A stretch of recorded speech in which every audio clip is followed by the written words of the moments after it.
Welcome back to Vivint Arena in Salt Lake City. BYU leading Weber State 39-37. Dave McCann, Blaine Fowler with BYU Athletic Director Tom Holmoe. Tom, for the third time since 1972, you're in the market for a football coach.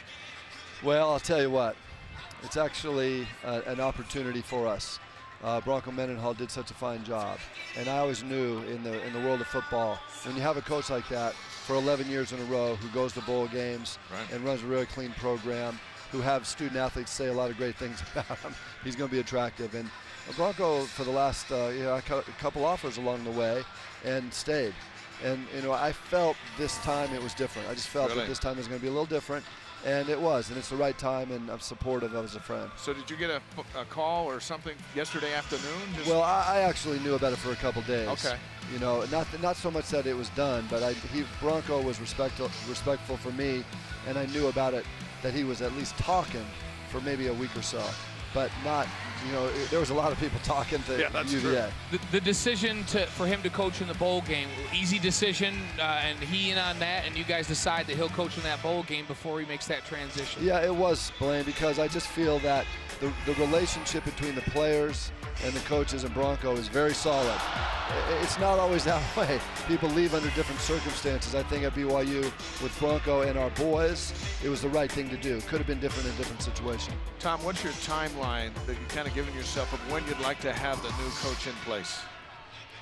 We're on my timeline right now. I'd say as fast as possible, but we need to make the right decision. So the one thing that we all know is the head coach at BYU will be an active member of the LDS faith. Right. We deal with missionaries and weddings and children, which a lot of people don't. That's true. And so it's really important. That's the reason why I say that a head coach would be able to counsel young men and women about missions and things like that. Timing. We saw you on your cell phone on a little cutaway shot during the game. Have you talked to candidates today? Oh, yeah, for sure. And last night and yesterday. Have people, I know that you're going to reach out to people. Are there people reaching out to you saying, hey, would you consider me that you maybe weren't even thinking about before? Yeah, I think so. I think in this day and age, everybody has their representative.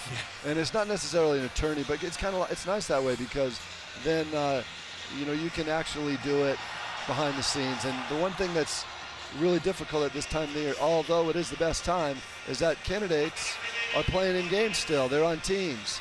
And it's really important for us to do the right thing, keep their name out of it, because they have teams, they have players, they have issues just like us. Is it different this time than the last time you were replacing a coach?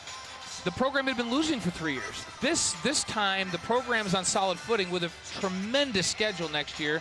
How has that made it different in your thought process as you go out after a coach this time? I think that's right, Blaine. It's different. I think it's really positive in the fact that coaches will know that we have a good team. The program's in good shape. So when coaches are looking for jobs, they all want head jobs if they haven't had one, or even if they have and they want another one, they want a good one. And sometimes they have to take a job that, I'm not so sure about that. This is a good job. The program's in good hands, and so it's a little different for that reason. Do you expect to have a person in place by next week? I sure would like to. But like I said, as soon as it happens, it's going to happen. Right. But I just don't want it to go long, because every day that passes, we have student athletes, coaches on our staff, recruits, and just the health of the program moving forward. The sooner the better. But if this could very well be my last hire, and I want it to be a good one. There you go. Tom Holmoe, thank you. Thanks, Tom. Best of luck as you search for a new football coach.